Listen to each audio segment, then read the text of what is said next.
अगर इनको आर्थिक रूप से सुदृढ़ होना है तो इनको सबसे पहले अपना सामाजिक पिछड़ापन दूर करना पड़ेगा, क्योंकि सामाजिक पिछड़ापन समाज में है, समाज में सामाजिक भेदभाव है, जातीय भेदभाव है।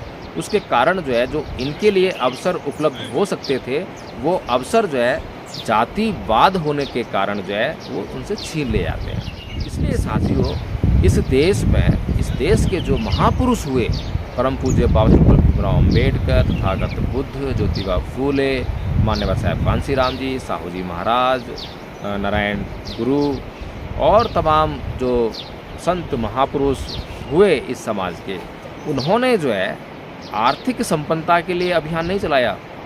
आर्थिक संपन्नता में जो बाधक तत्व हैं उनको दूर करने का आंदोलन चलाया।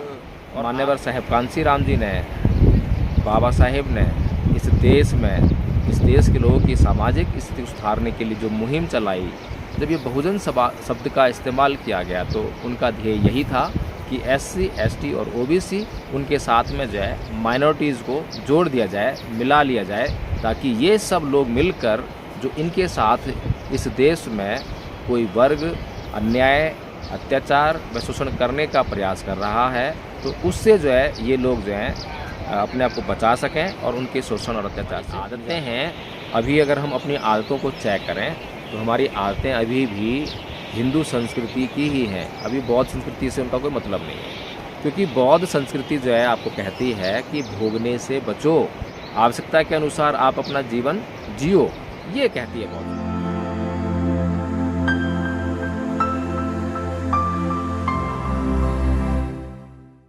जय भीम, नमो साथियों, बहुजन समाज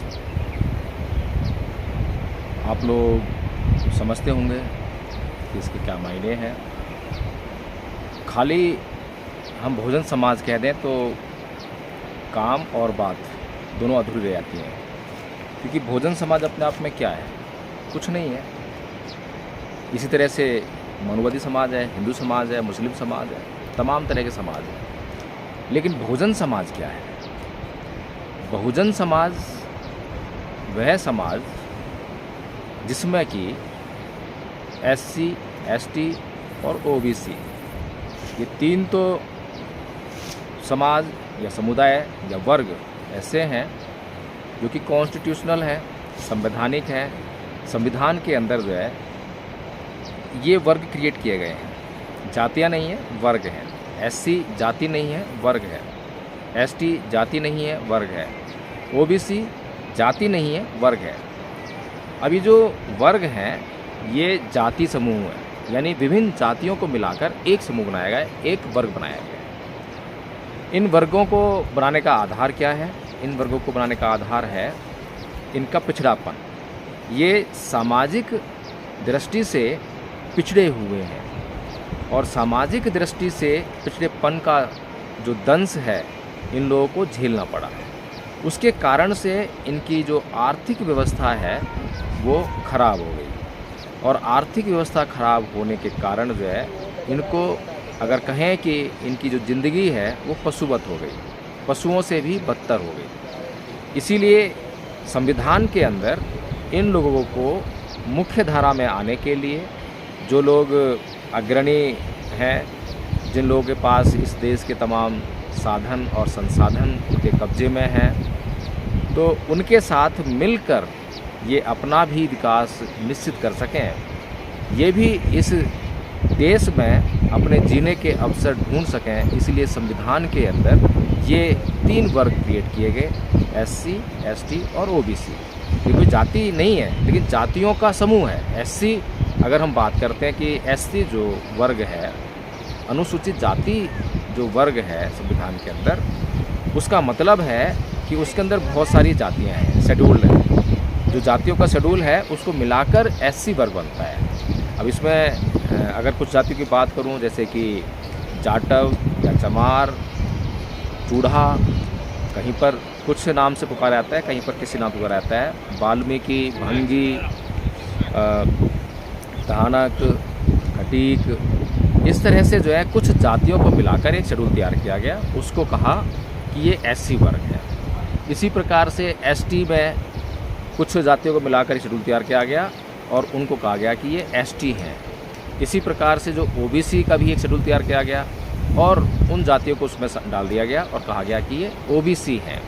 तो इनको जो है किसी भी एक जाति, जिस जाति के नाम से समाज में इनको अपमानित किया जाता है, उस अपमान से बचाने के लिए ये एक नाम दे दिया गया कि भाई ये इस देश में सामाजिक रूप से, आर्थिक रूप से पिछड़े हुए लोग हैं और इनको जो है एससी कह के पुकारा जाए, एसटी कह के पुकारा जाए और ओबीसी कह के पुकारा जाए। तो हम बहुजन समाज की बात कर रहे थे।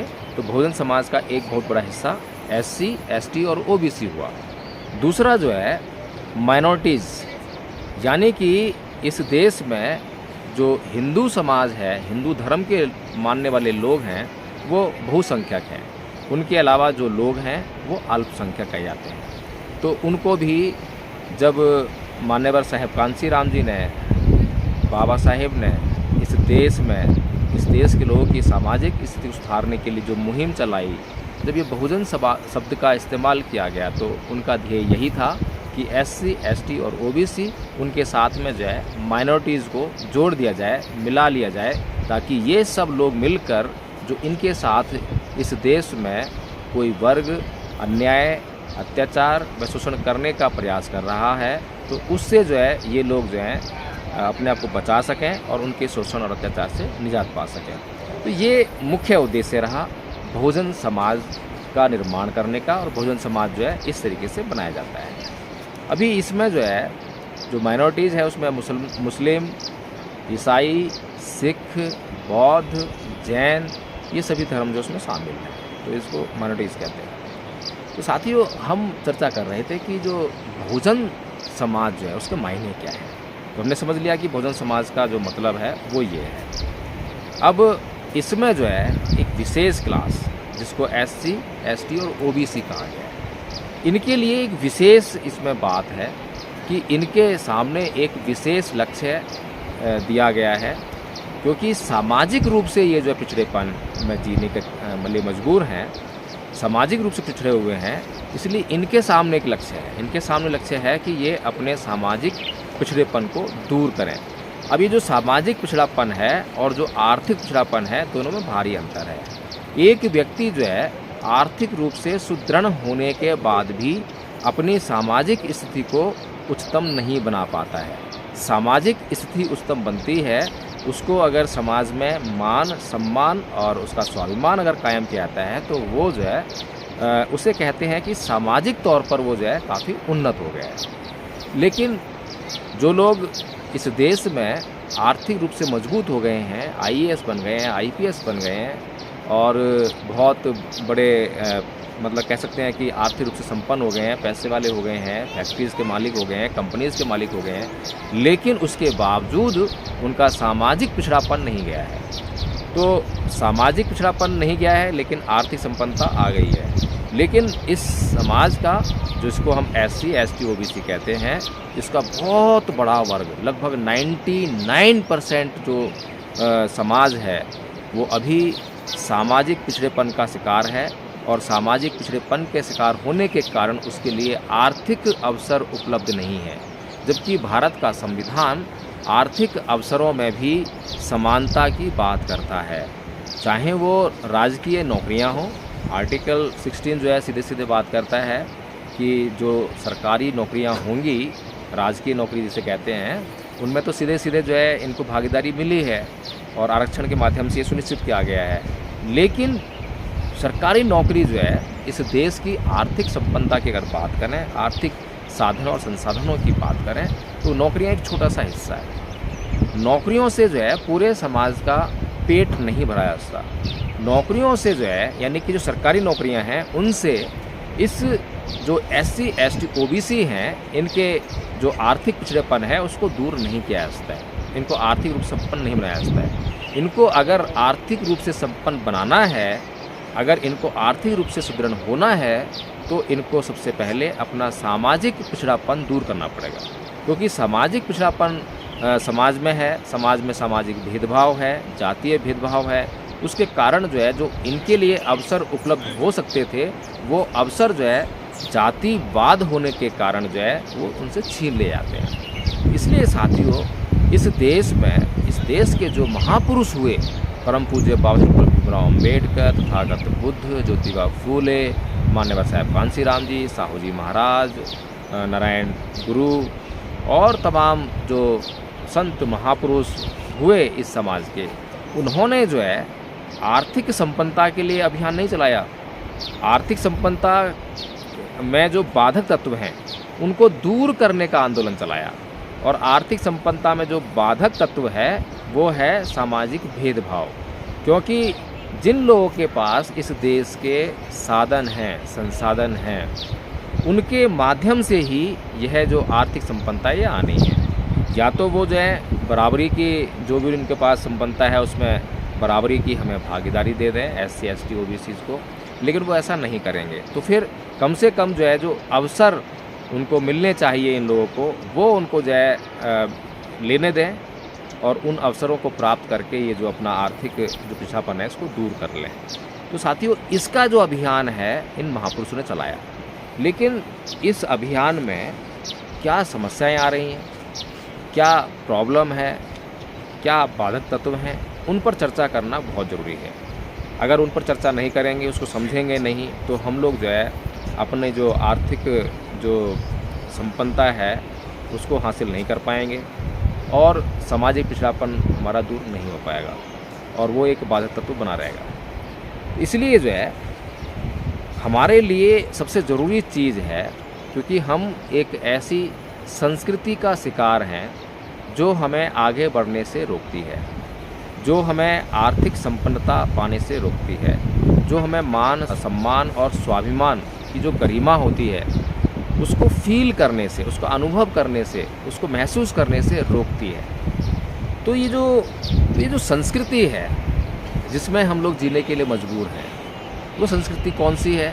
अभी हम सभी जानते हैं कि अभी जो अम्बेडकरवादी लोग हैं वो ये कहेंगे कि हमारा हिंदू धर्म से कोई मतलब नहीं है, हम तो अम्बेडकरवादी हैं, हम तो बाबा साहेब के अनुयायी हैं और हमने जो है हिंदू धर्म छोड़ दिया है, बौद्ध धर्म अपना लिया है। लेकिन मैं बात कर रहा हूँ संस्कृति की। धर्म छोड़ दिया है आपने, मंदिर जाना छोड़ दिया आपने, पूजा पाठ करना छोड़ दिया आपने, अंधविश्वास छोड़ दिया आपने, पाखंड छोड़ दिया, ठीक है। लेकिन ये सब जो है संस्कृति का प्रतीकात्मक हिस्सा है जिससे कि आप जो है आर्थिक रूप से संपन्नता को हासिल नहीं कर सकते हैं, अपने सामाजिक जो पिछड़ापन है उसको दूर नहीं कर सकते हैं। इसीलिए ये महत्वपूर्ण है कि आप अपनी सांस्कृतिक परिवर्तन को ध्यान से समझें, ध्यान से सोचें कि सांस्कृतिक परिवर्तन है क्या।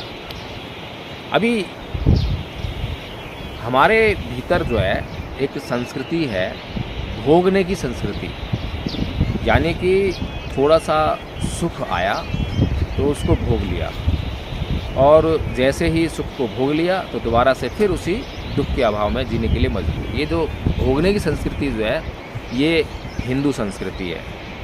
हिंदू संस्कृति से निकलकर हम लोग आए हैं, लेकिन जो हिंदू संस्कृति थी उससे हमारा पीछा नहीं छूटा है। यानी कि जो हमारी आदतें हैं, अभी अगर हम अपनी आदतों को चेक करें तो हमारी आदतें अभी भी हिंदू संस्कृति की ही हैं। अभी बौद्ध संस्कृति से उनका कोई मतलब नहीं है, क्योंकि बौद्ध संस्कृति जो है आपको कहती है कि भोगने से बचो, आवश्यकता के अनुसार आप अपना जीवन जियो, ये कहती है बौद्ध संस्कृति। और बौद्ध संस्कृति जो है जब ये बात कहती है कि आवश्यकता के अनुसार अपना जीवन जियो और भोग की संस्कृति को छोड़ दो, तो इसका मतलब ये है कि जब आपके पास थोड़ा सा साधन उत्पन्न हो जाता है, थोड़ा सा साधन से जब सुख उत्पन्न होता है तो उसको आप जो है री इन्वेस्ट कर दीजिए।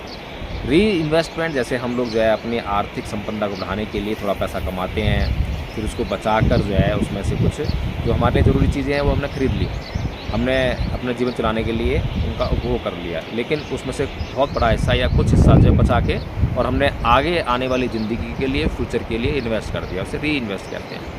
तो इस प्रकार से जो है जो हमारे पास सुख आया है उस सुख में से थोड़ा सा तो उपभोग कर लिया, उसके बाद जो बाकी बचा है उसको हमने आगे अपने बड़े लक्ष्य के लिए उसको री इन्वेस्ट कर दिया। और जब हम इस प्रकार से री इन्वेस्ट करते जाते हैं तो हम देखते हैं कि हमारी ज़िंदगी से जो है दुख धीरे धीरे गायब होते आता है और सुख हमारी ज़िंदगी में आते आता है। सबसे पहली बात तो ये है कि जो मानने की संस्कृति, यानी कि हिंदू संस्कृति मानने की संस्कृति है, जहाँ पर जानने का कोई मतलब नहीं है। अगर आपने जानने का प्रयास किया तो आपको तरह तरह के देवी देवताओं ईश्वरों का भय दिखाकर आपको डरा दिया जाएगा, और आप क्योंकि उनमें विश्वास करते हैं, अंधविश्वास पाखंड में फंसे हुए हैं, अपने ऊपर आपको विश्वास नहीं है, लेकिन उन देवताओं ईश्वरों का जो प्रकोप है उसका डर आपको सताता है। आपको ये पक्का विश्वास है कि हाँ ऐसा होता है, इसलिए वे लोग जो है आपको जो है ये डर दिखाकर आपको लगातार जो है उसी संस्कृति में जीने के लिए मजबूर करते हैं और आपको छोटा होने का अनुभव लगातार कराते हैं, नीच होने का अनुभव लगातार कराते हैं। आपके लिए जो गरिमामय स्थिति इस देश के संविधान के द्वारा बाबा साहेब डॉक्टर भीमराव अम्बेडकर ने पैदा की, उसको आप फील नहीं करते हैं, बल्कि आपकी जो सामाजिक स्थिति इस देश में बनी हुई है, पैदा होती आपको जो सामाजिक स्थिति मिली कि आप हिंदू धर्म का हिस्सा हैं, हिंदू धर्म में आप जो है चमार हैं, चूड़े हैं, भंगी हैं, वाल्मीकि हैं, कठीक हैं, ये सब आपको पता है और आप जो है इसी तरह से जो है जीने लगे हैं। आदत आपकी इसी तरह जीने की बन गई है। तो साथियों, आपको जो है ये सांस्कृतिक परिवर्तन करना पड़ेगा, और जब तक आप ये सांस्कृतिक परिवर्तन नहीं करेंगे तब तक जो है आपका कल्याण होने वाला नहीं है। इसीलिए धम्मपद संघ ने एक अभियान शुरू किया है, उसका नाम दिया है सांस्कृतिक परिवर्तन अभियान। और उस सांस्कृतिक परिवर्तन को करने के लिए, उसको निश्चित करने के लिए विश्व अशांति निवारण स्कूल की स्थापना की गई है। और इस विश्व अशांति निवारण स्कूल में ट्रेनिंग दी जाती है, प्रशिक्षण दिया जाता है। 3 साल का कोर्स बनाया है, और जो व्यक्ति जैसा कोर्स करना चाहे, प्रथम वर्ष का जो कोर्स है वो सबके लिए कंपलसरी है, बहुत ज़रूरी है। जैसे कि साक्षरता के लिए आपको कम से कम अपना पढ़ना लिखना आना चाहिए, ज़रूरी होता है। इसी प्रकार से बौद्ध धर्म का प्रचार करने के लिए, सांस्कृतिक परिवर्तन को सुनिश्चित करने के लिए एक एलिमेंट्री एजुकेशन छोटी सी है, वो बहुत ज़रूरी है। तो धम्मपद संघ जो है विश्व अशांति निवारण स्कूल के माध्यम से ये कार्य कर रहा है, और दिन ब दिन जो है ये अब बढ़ते जा रहा है, क्योंकि लोगों को समझ में आ रहा है कि उनकी असली जो जड़ है समस्याओं की वो कहाँ पर है, क्या है। तो असली समस्या समझ में आ गई है, उसका समाधान समझ में आ रहा है, तो लोग इसीलिए जो है अब इस ओर तवज्जो दे रहे हैं। अब लोग जो हैं, जो बहुजन समाज के जो हवाई नेता हैं, उनकी असलियत भी समझने लगे हैं कि किस प्रकार से वो छोटे छोटे स्वार्थों को लेकर, समाज के लिए कोई उनके लिए त्याग नहीं है, बलिदान नहीं है, समर्पण नहीं है, कुछ नहीं है उनके पास समाज के लिए। उनके पास समाज को मूर्ख बनाकर, समाज का लाभ उठाकर, समाज की भावनाओं का लाभ उठाकर अपने स्वार्थों की पूर्ति करना ही उद्देश्य है। तो इसीलिए साथियों, मैं आप लोगों से विनम्र निवेदन करता हूँ, नंबर स्क्रीन पर फ्लैश किया जा रहा है, आप तुरंत जो है फ़ोन करें और धम्मपद संघ से जुड़ें और विश्व अशांति निवारण स्कूल में तुरंत एडमिशन लें। इसमें कोई फ़ीस आपको जो है आर्थिक रूप से नहीं देनी पड़ती है। इसकी फ़ीस केवल और केवल आपका समर्पण है, डेडिकेशन। आप डेडिकेट हो जाइए अपने समाज के प्रति, यही इसकी फ़ीस है। अगर समाज के प्रति आप डेडिकेट हो जाएंगे तो फिर कोई समस्या रह ही नहीं जाएगी। लेकिन हम डेडिकेट होते हैं अपने प्रति, सेल्फ, कि मुझे अपनी ज़िंदगी जीनी है, दूसरे भाड़ में जाएं, मुझे अपनी संपत्ति अर्जित करनी है, दूसरे भाड़ में जाएं। जब आप समाज के प्रति डेडिकेट हो जाएंगे तो आप भी समाज का हिस्सा हैं। जब समाज ग्रो करेगा तो आप भी ग्रो कर जाएंगे। इसी सोच को लेकर जो है ये जो संघ है इसका निर्माण किया गया है। इस संघ में मेरा अपना कुछ जो है महत्व नहीं है, विशेष महत्व कुछ नहीं है। मैं एक साधारण सदस्य के तौर पर इस संघ में काम करता हूँ। संघ की बाकायदा कार्यकारिणी है, उस कार्यकारिणी में मैंने अपने आप को अलग रखा है। कार्यकारिणी डिसीजन लेती है, निर्णय करती है, और जो मेरी योग्यता है, मेरी योग्यता के अनुसार मुझे काम सौंपती है, मैं उसी हिसाब से काम करता हूँ। इसी तरह से जो संघ के और भी सदस्य हैं, आचार्य हैं, उनके अंदर जो योग्यता है उनको भी वही काम सौंपती है, तो वो काम करके देते हैं संघ को जो है। इस तरह से ये संघ जो है आज बहुजन समाज का सच्चे अर्थों में निर्माण कर रहा है। और जब सच्चे अर्थों में सच्चाई से बहुजन समाज का निर्माण होगा तो निश्चित तौर पर जो है हम लोग अपनी समस्याओं से छुटकारा पा लेंगे। तो साथियों, इसी के साथ मैं आप लोगों से आज सुनूंगा। जय भीम, नमो बुद्धाय।